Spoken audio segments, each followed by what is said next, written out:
Assalamualaikum warahmatullahi wabarakatuh.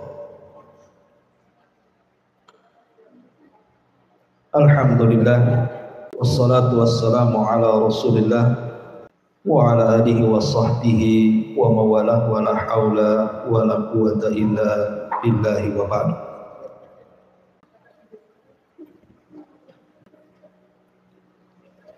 Ma'asyiral muslimat yang dimuliakan Allah subhanahu wa ta'ala, tatayyur itu artinya seseorang merasakan akan adanya tasya'um,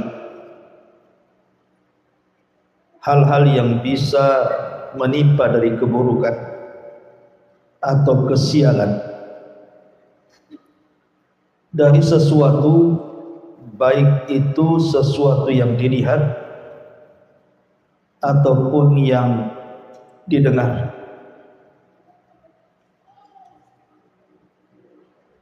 Contohnya umpamanya ketika seseorang melihat sesuatu, anggaplah kucing hitam atau binatang-binatang yang lain, dia merasa bahwa akan terjadi sesuatu. Ataupun contoh yang lain umpamanya ibu naik motor tiba-tiba nabrak kucing. Kemudian ibu terbayang-bayang, kemudian berpikir yang tidak-tidak.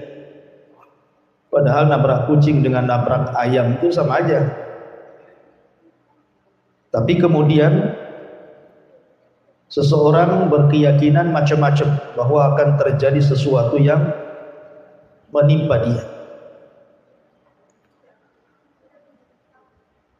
Atau umpamanya merasa akan ada musibah apabila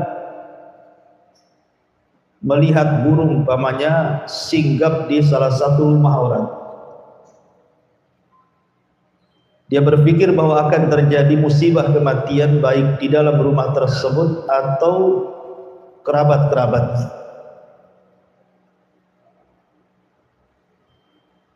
Atau mungkin merasa akan ada musibah kalau seandainya salah satu mata itu berdenyut-denyut umpamanya. Atau kalau tiba-tiba kesemutan tangan sebelah kanan, berarti mau ada orang kasih duit. Kalau kesemutannya tangan kiri, berarti yang datang debt collector. Atau umpamanya bawa piring atau gelas kemudian tiba-tiba kaget, kemudian jatuh, pecah, kemudian tiba-tiba dia berpikir akan ada kesialan. Yalah, sialnya suruh ganti karena mecahin gelas. Atau contohnya umpamanya ibu lagi jalan naik motor, tiba-tiba ada ular nyebrang. Dan biasanya kan kalau lagi jalan tiba-tiba dipotong sama ular, terkadang berkeyakinan yang tidak-tidak. Atau umpamanya tatayur dengan bulan gitu ya, yang sering di negeri kita ini, kalau datang bulan Muharram di sebagian adat daerah tertentu itu, bulan Muharram ini bulan membawa sial kata. Kalau kawin di bulan Muharram cepat cerai. Kalau bangun rumah nanti roboh. Kalau usaha cepat bangkrut. Nah ini tatayur. Bahkan ada orang yang tidak mau mengadakan hajatan di bulan Muharram karena takut terjadi malapetaka. Atau umpamanya anaknya sakit-sakit, kemudian tatayur dengan nama, mungkin karena namanya si Anu, ini harus diganti nih namanya nih, kalau enggak sakit-sakit terus. Akhirnya diganti nama. Terus diganti nama makin parah pula sakitnya. Jadi gimana lagi tuh? Jadi ada orang tatayur dengan nama gitu. Atau umpamanya gara-gara ada orang luar datang ke kampung, kemudian tiba-tiba jadi ada musibah, disalahkan tuh gara-gara orang itu datang. Lah itu semua adalah bagian daripada tatayur. Bahkan ada sebagian keyakinan di masyarakat itu kalau salaman dengan anak-anak gitu ya, dengan anak kecil, tiba-tiba kemudian anak itu ketika dicium tangannya oleh yang salaman, umpamanya ibu salaman dengan anak kecil, kemudian ibu cium tangannya anak kecil itu ada keyakinan nanti anak ini kalau besar tukang minta-minta katanya. Ini kan tatayur ya. Ataupun umpamanya beranggapan dengan orang meninggal di hari Sabtu umpamanya ya. Biasanya kalau ada orang mati di hari Sabtu Bu, itu nular kematiannya. Makanya ada orang kalau tetangganya meninggal di hari Sabtu, cepat dia pindah rumah. Jangan sampai kemudian nular penyakit matinya ke sebelah. Kan ada tuh ya, orang meninggal di hari Sabtu katanya nular kematiannya, nanti malaikat mautnya akan pindah ke sebelahnya gitu. Ini kan tatayur Bu ya. Atau umpamanya seseorang yang tanggal lahirnya sama, orang itu tanggal lahirnya sama dengan orang tuanya, baik ayah ataupun ibunya, itu biasanya kalau sudah besar itu anak itu durhaka sama orang tuanya. Kalau bisa cepat diganti tanggal lahirnya di aktenya. Jadi ada orang yang tatayur seperti itu.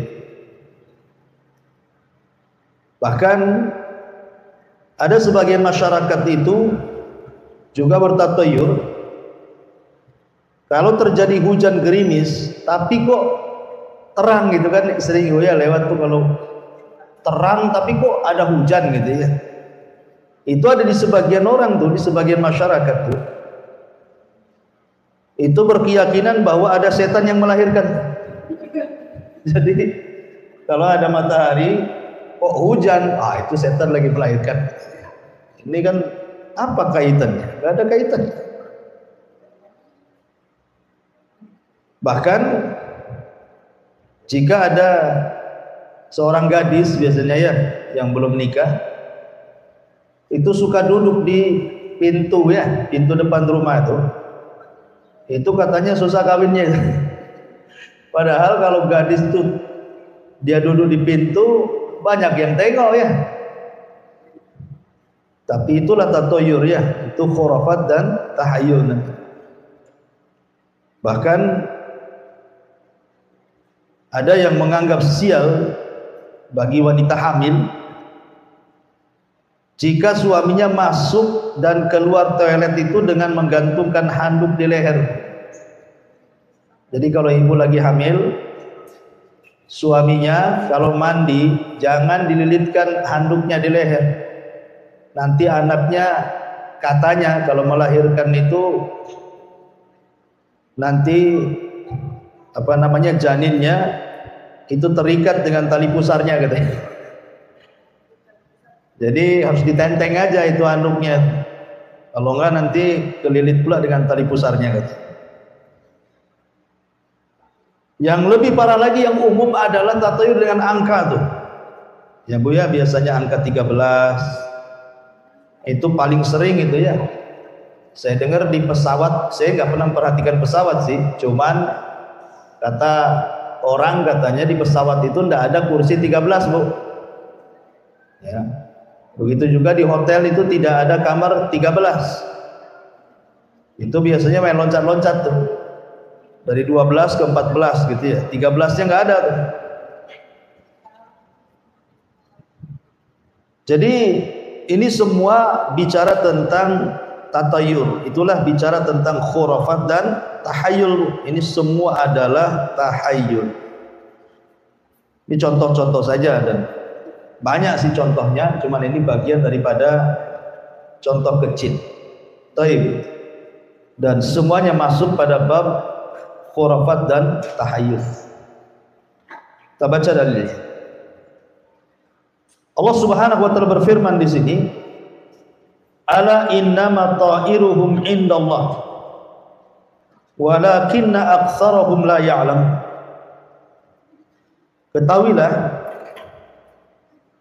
sesungguhnya kesialan mereka itu adalah ketetapan dari Allah, akan tetapi kebanyakan mereka tidak mengetahuinya. Jadi dari ayat ini menunjukkan bahwa tatayur itu menganggap sial dengan sesuatu, kebaikan dan kesialan itu datang dari Allah. Kebaikan dan kesialan itu datang dari Allah. Semua sudah ditakdirkan Allah. Jangan kemudian menyalahkan benda-benda, angka-angka, tempat-tempat, hal-hal yang dilihat, hal-hal yang didengar, hal-hal yang dimimpikan. Itu semua khayali, itu hayalan. Tidak mungkin terjadi kecuali karena izin Allah. Makanya dari sini para ulama mengharamkan bentuk tatayur dalam bentuk apapun. Selain daripada bagian daripada khurafat dan tahayul, satu, karena tatayur itu terkandung sikap ketergantungan kepada selain Allah, dan ini masuk pada bab syirik, karena tidak boleh kita menggantungkan kecuali kepada Allah Subhanahu wa taala. Qul huwallahu ahad Allahus samad. Allah itu samad, segala sesuatu bergantung kepada Allah. Dan orang yang tatayur itu seolah-olah dia bergantung kepada makhluk, makanya diharamkan, tidak boleh tatayur. Kemudian yang kedua, tatayur itu melahirkan perasaan takut, tidak aman dari banyak hal, bahkan dari dirinya sendiri. Jadi sehari-hari orang tatayur ini dia diliputi dengan ketakutan. Umpamanya ibu habis nabrak kucing, kemudian dalam keyakinan kalau kucing itu tidak dikuburkan, maka ibu ditabrak orang atau nabrak orang lagi gitu. Kan seolah-olah kemudian diliputi perasaan takut itu. Kemudian juga yang ketiga, tatayur itu membuka jalan penyebaran khurafat dalam masyarakat dengan jalan memberikan kemampuan mendatangkan manfaat dan madarat, atau mempengaruhi jalan hidup manusia kepada berbagai macam jenis makhluk yang sebenarnya tidak memiliki apapun kecuali kepada Allah. Seperti umpamanya akhirnya datang ke dukun, datang ke tangkal-tangkal, melihara tangkal-tangkal dan jimat-jimat dan yang lainnya karena ketakutannya tadi. Ya. Kemudian tatayur ini juga adalah perkara yang hayal, tidak mungkin terjadi. Dia amrun khayali, tidak mungkin terjadi. Umpamanya ada burung gagak tengah malam, kemudian dia duduk di atap rumah, katanya akan ada yang mati. Tidak akan ada yang mati. Ya, itu hayalan saja. Tatayur itu kan hayalan, orang menghayal. Karena semua itu sudah ditakdirkan kematian dan kehidupan itu. Kenapa kemudian dibayangkan gara-gara burung gagak ada kematian? Emangnya burung gagak udah bekerja sama dengan malakul maut? Kan nggak masuk di akal. Nah, itu perkara hayat. Dan itu bisa terjerumus kepada dua hukum syirik. Syirkul asghar dan syirkul akbar. Syirik besar dan syirik kecil. Kapan syirik besar? Kalau seandainya kejadian itu mutlak ditimbulkan oleh benda-benda, binatang-binatang, angka-angka dan begitu seterusnya, dan tidak ada ikut campur Allah di sini, ini syirik besar. Tapi kalau dia masih meyakini semua takdir Allah, tapi sebabnya gara-gara ada burung gagak itu akhirnya dia mati, sebabnya karena duduk di pintu gadis itu tak laku-laku, gitu ya. Atau gara-gara bawa piring kemudian pecah akhirnya nanti akan sesuatu terjadi. Lah kalau masih menggunakan sebab itu syirik kecil saja. Tapi intinya di sini Allah mengatakan ala innama ta'iruhum indallah. Ketahuilah sesungguhnya kesialan mereka itu adalah ketetapan dari Allah. Dalil yang kedua, qalu ta'irukum ma'akum a'in dzukirtum bal antum qaumun musrifun. Utusan-utusan itu berkata, kemalangan kalian itu adalah karena kalian sendiri. Apakah jika kalian diberikan peringatan kalian mengancam kami? Sebenarnya kalian adalah kaum yang melampaui batas. Jadi ayat ini cerita tentang kisah Nabi Musa, Bu. Jadi kedatangan Nabi Musa dalam rangka berdakwah dan mengajak manusia ke dalam tauhid dan juga menghancurkan berhala-berhala itu dianggap sia. Karena datangnya Nabi Musa akhirnya yang beriman dengan yang tidak beriman berpecah, gitu ya. Terjadi perpecahan di tengah masyarakat. Terjadi kegaduhan, gitu ya. Akhirnya kemudian mereka menyalahkan kedatangan Nabi Musa bahwa terjadinya suasana seperti ini gara-gara si Musa itu. Maka Allah Subhanahu wa taala mengatakan qalu ta'irukum ma'akum a'in dzukirtum bal antum qaumun musrifun. Utusan-utusan itu berkata, kemalangan kalian itu adalah karena kalian sendiri. Maksudnya Nabi Musa ingin mengatakan bahwa kalau kalian ada kemalangan, banyak bencana kepada kalian, karena kalian itu yang melakukan maksiat, kesyirikan kepada Allah.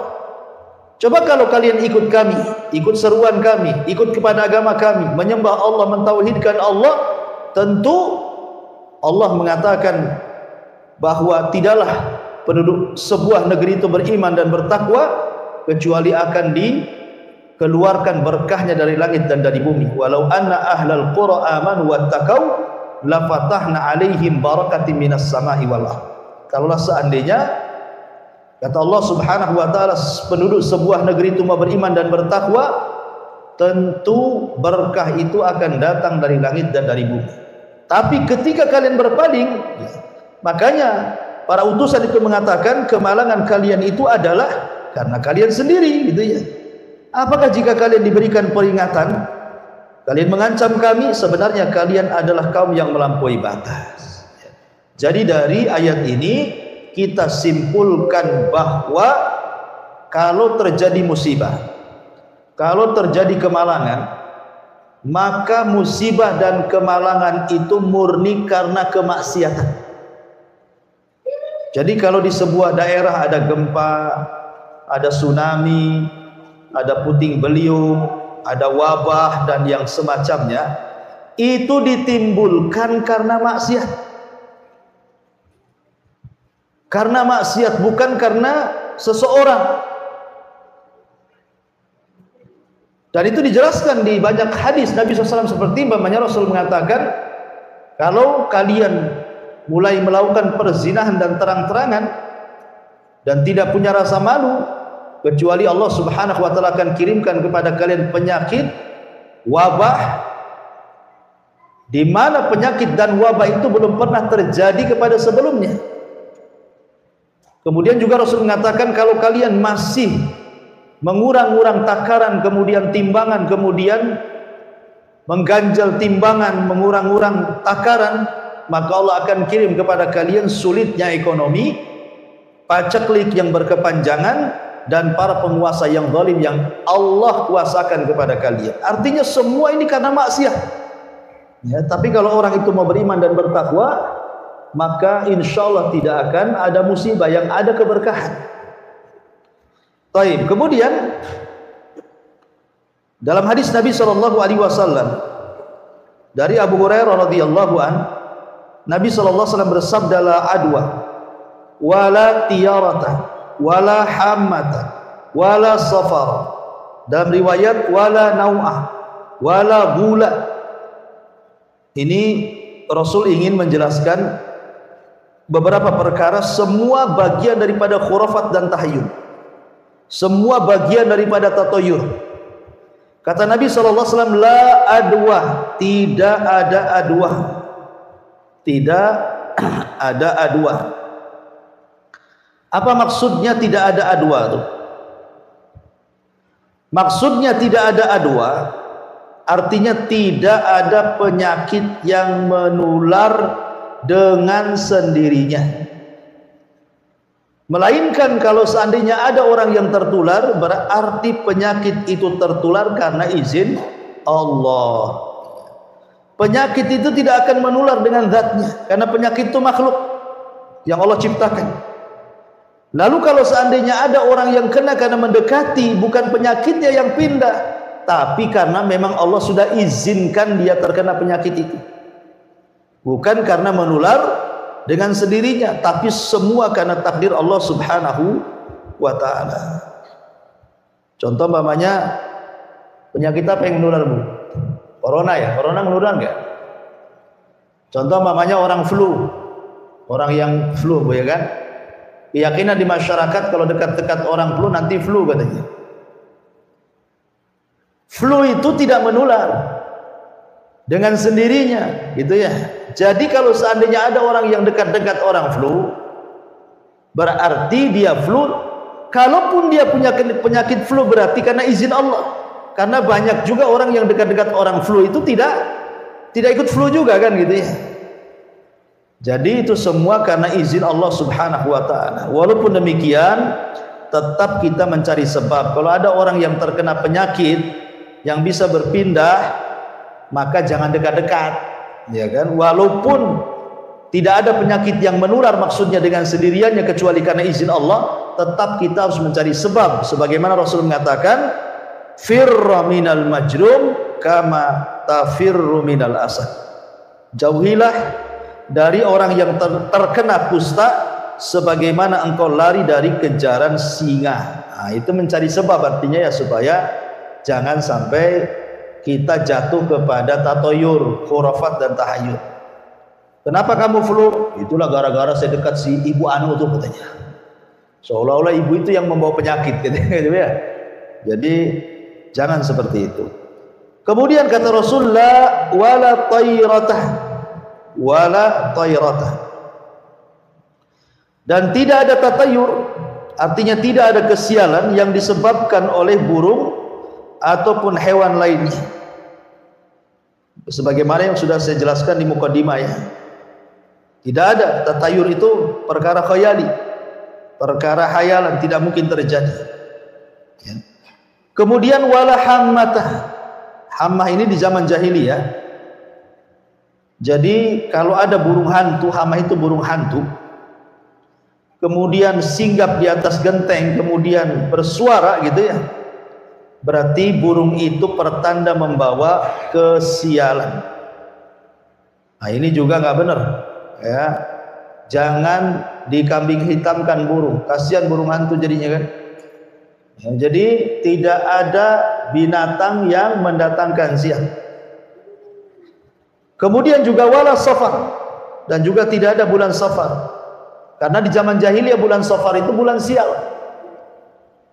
Maka di zaman sekarang juga berganti bulan jadi Muharram.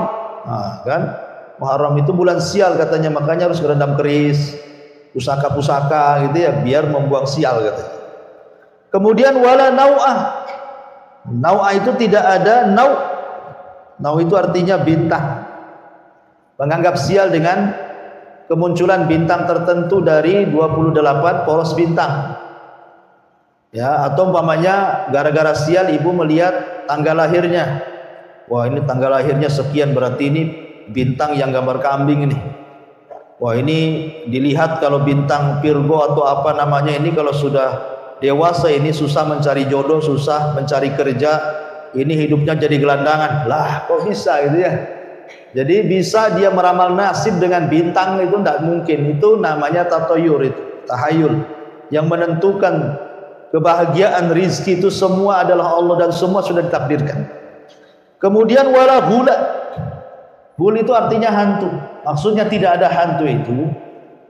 Di sini maksudnya tidak ada hantu, tidak ada setan yang kemudian membawa kesialan gitu ya. Seperti mamanya seseorang berjalan di hutan, muncul setan yang membuatnya tersesat dan tidak tahu arah pulang, maka ini disebut ghul. Tapi Nabi SAW menerangkan bahwa gangguan jin tersebut itu atas izin Allah. Ingat ya, atas izin Allah, bukan karena setan itu nyesatin, tidak, karena izin Allah. Semua karena izin Allah. Jadi semua, baik penyakit yang yang dikatakan menular, ataupun burung, ataupun bulan safar, atau bintang, atau hantu, itu kalaupun terjadi itu semua karena izin Allah, bukan karena khurafat, bukan karena tahayul. Ya, kita ini harus bertauhid. Taib. Kemudian Nabi SAW mengatakan, la adwa wa la tayrata wa yujibunil fa'lu. Qalu wa mal fa'lu? Qal al kalimatu tayyibah. Tidak ada adwa, maksudnya tidak ada penyakit yang menular, dan tidak ada tiara, menganggap sial sesuatu. Akan tetapi yang membuatku terkagum-kagum, kata Rasul sallallahu alaihi wasallam, adalah al-fa'al. Para sahabat bertanya, apakah yang dimaksud dengan al-fa'al itu? Nabi menjawab, kalimatun thayyibah, kata-kata yang indah, kata-kata yang baik. Ya. Jadi di sini kenapa kata-kata yang baik itu adalah disukai Rasul? Karena kata-kata yang baik itu tanda ibu berhusnudzon kepada Allah.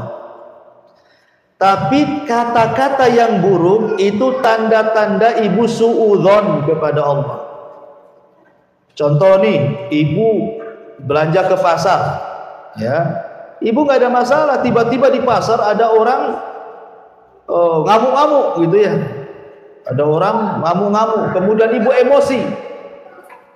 Nah, kemudian ibu juga malah meladeni gitu ya, mengeluarkan kata-kata kotor. Oh, dasar mati aja kamu besok. Ataupun melaknat dan begitu seterusnya. Maka tidak boleh seseorang mengeluarkan kata-kata seperti itu. Apalagi kemudian kalau kata-kata tersebut adalah kata-kata yang bisa atau dalam bentuk doa kecelakaan kepada orang. Contoh, ibu marah sama anak. Ya, marah sama anak, mati saja kamu. Gitu. Kalau tahu kau akan durhaka, sudah besar ini, dari bayi sudah aku gantung kamu, ya kan? Dan ada tuh ibu-ibu yang saking kesalnya ngomong gitu, Bu ya. Nggak boleh, Bu, itu namanya suudzon kepada Allah. Ya, jadi kalaupun memang anak itu nampak durhaka, doakan saja, Bu, doakan yang baik. Mudah-mudahan kau dapat hidayah. Mudah-mudahan kau jadi ustaz. Mudah-mudahan kau jadi kiai, udah jadi ulama, gitu. Jadi marahnya itu tetap mengeluarkan kata-kata yang baik. Seperti umpamanya contohnya ibunya Syekh Sudes gitu ya. Dijelaskan itu ibunya Syekh Sudes itu dalam biografinya, kalau Syekh Sudes kecil lagi marah, lagi nakal, maka ibunya kalau lagi jengkel marah selalu ngomong sama Syekh Sudes itu, daripada kau nakal nak, lebih baik kau pergi ke haram sana. Mudah-mudahan Allah jadikan kau imam di sana. Jadi gitu nih kata-katanya itu. Ibundanya yang ngomong gitu saja setiap Syekh Sudes ini nakal, ngomongnya cuma satu, pergi kau ke haram, mudah-mudahan kau jadi imam. Lihat, karena dia berhusnudzon kepada Allah, Bu. Makanya akhirnya setiap yang tidak kenal Syekh Sudes di Masjidil Haram, di dunia pun kenal semua. dihormati orang itu. Kita lihat kalau ke Indonesia saja, lihat dibangga-banggakan orangnya. Jadi nggak boleh mengucapkan kalimat kecuali yang baik, karena itu dalam bentuk husnudzon kepada Allah Subhanahu wa taala. Kemudian Nabi sallallahu alaihi wasallam juga bersabda, ahsanuhal fa'lu wa la taruddu musliman fa idza ra'a ahadukum ma yakrahu falyaqul Allahumma la ya'ti bil hasanati illa anta wa la yadfa'u sayyiati illa anta wa la haula wa la quwwata illa bika. Yang paling baik adalah al-fa'al, kalimat yang indah, kalimat yang baik, kalimat yang bijak. Janganlah tiarah itu menggagalkan seseorang muslim dari niatnya. Jika salah seorang di antara kalian melihat sesuatu yang dibenci, hendaklah dia mengucapkan, ya Allah, tidak ada yang bisa mendatangkan kebaikan kecuali Engkau. Tidak ada yang bisa menolak kejelekan kecuali Engkau. Tidak ada daya dan upaya kecuali pertolongan Engkau. Jadi Bu ya, pamannya nih, ibu mau berangkat dari sini ke Padang. Sampai di bandara Bu, tiba-tiba ibu dengar, rupanya ibu akan jadi satu pesawat dengan mayat. Nah kan, pamannya ada mayat yang diberangkatkan gitu ya. Orang Padang meninggal di Batam, keluarganya pengen dikuburkan di Padang, kemudian dibawa ke kargo pesawat gitu ya. Ibu dengar, alamak, nanti kalau naik pesawat nih satu pesawat pula dengan mayat nih. Nanti kalau terjadi apa-apa gimana? Itu ya kan, itu namanya tatayur Bu. Kata Nabi Shallallahu Alaihi Wasallam, ya kalau memang seperti ini, jangan gara-gara ada keyakinan satu pesawat dengan mayat tiba-tiba ibu membatalkan pepergiannya. Enggak begitu, enggak ada urusan mayat dengan kecelakaan pesawat. Emangnya bisa apa mayat dengan pesawat itu? Ya, walaupun mayat itu berada di di kargo barang gitu kan, nggak, kecuali orang hidup dia bisa merusak itu ya, merusak pesawat, orang mati loh, gimana cara merusak pesawatnya? Nah, jadi jangan sampai gara-gara keyakinan seperti itu tidak melanjutkan perjalanan, karena ini bagian daripada khurafat tatayur, nggak boleh, ya kan? Atau gara-gara ibu nabrak kucing, padahal ibu dari sini mau ke Tiban tuh, mau ke Jabal Uhud kan, nggak jadi hari ini, takut ada apa-apa di jalan. Kenapa? Habis nabrak kucing katanya. Jadi jangan sampai gara-gara ada peristiwa dikait-kaitkan dengan kesialan, nggak boleh ya. Kemudian selanjutnya Abi Daud meriwayatkan sebuah hadis secara marfu dari Abdullah bin Mas'ud radhiyallahu anhu, Rasul mengatakan, at-tiyaratu syirkun, at-tiyaratu syirkun, at-tiyaratu syirkun. Tatayur itu syirik, tatayur itu syirik, tatayur itu syirik. Kenapa? Karena tadi menggantungkan sesuatu kepada selain Allah, maka tidak boleh menggantungkan sesuatu kepada selain Allah.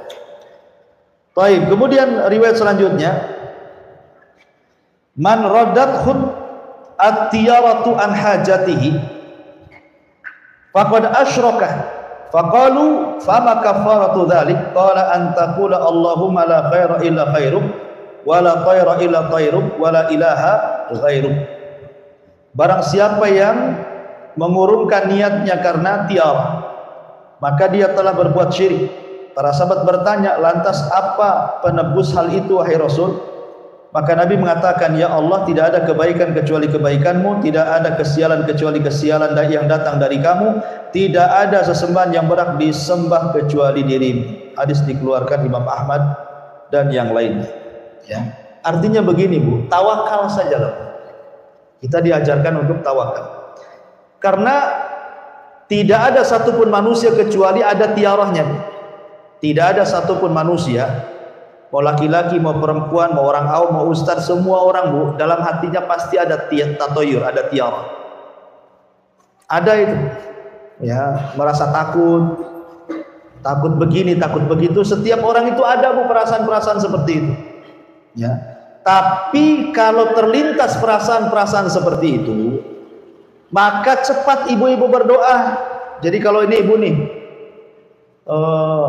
tiba-tiba mata sebelah kiri kok berdenyut-denyut nih. Kenapa ya? Kata orang kalau mata sebelah kiri denyut-denyut tuh mau didatangi malaikat maut tuh katanya. Nah, ini kan kata orang, jangan dengar kata orang. Kalau langsung tersirat seperti itu, maka ibu langsung berdoa, Allahumma la khaira illa khairuk, wa la tayra illa tayruk, wa la ilaha ghairuk. Nah, gitu ya, cepat berdoa seperti itu. Langsung bertawakal kepada Allah Subhanahu wa taala.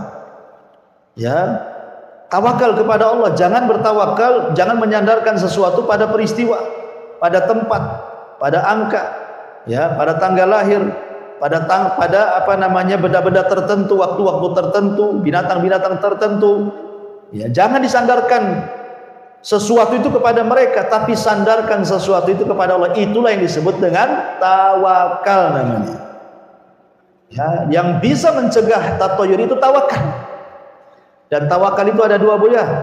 Ada tawakal kata Imam Ibnu Qayyim yang urusannya dengan tawakal dunia. Ada tawakal itu yang urusannya dengan agama. Ya.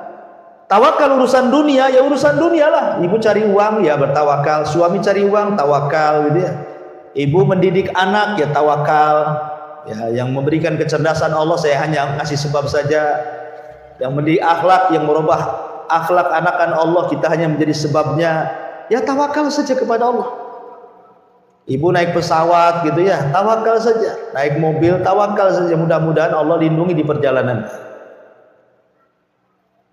Kemudian kalau ada keluarga yang sakit, ya kan, kemudian sudah dibawa ke rumah sakit, sudah diobati, masih sakit, ya tawakal lah. Serahkan kepada Allah Azza wa Jalla. Atau dalam urusan agama seperti umpamanya dulu zaman para nabi. Nabi Musa mau mendakwai Fir'aun. Tahulah Fir'aun itu kan raja nomor 1 Mesir. Bisa saja membunuh Nabi Musa. Maka Nabi Musa mengajarkan tawakal. Nabi Ibrahim ketika melawan Namrud juga diajarkan tawakal. Termasuk Nabi kita Muhammad SAW dihadapkan dengan kekuatan besar orang-orang jahiliyah, tetap saja tawakal. Ya, dalam berdakwah terus berdakwah, dia yakin bahwa yang menolong dia Allah Subhanahu wa taala. Jadi dalam urusan dunia pun tetap tawakal, dalam urusan agama tetap tawakal. Dan yang terakhir hadisnya adalah innamat tiyaratu ma amdaka aw raddah. Tiarah adalah sesuatu yang bisa membuatmu menunaikan atau mengurungkan niatmu. Jadi sekali lagi, jangan sampai seseorang itu gara-gara ada yang dilihat, ada yang didengar, akhirnya mengurungkan niat untuk melakukan sesuatu. Ya, tetapi ingat bahwa Allah menciptakan kebaikan, Allah juga menciptakan keburukan. Kita disuruh untuk berlindung dari keburukan dan kita meminta dari kebaikan yang Allah berikan kepada kita. Wallahu a'lam. Mudah-mudahan ada manfaatnya. Subhanallahi bihamdika asyhadu an la ilaha illa anta astaghfiruka wa atubu ilaik. Allahu ta'ala. Assalamualaikum warahmatullahi wabarakatuh.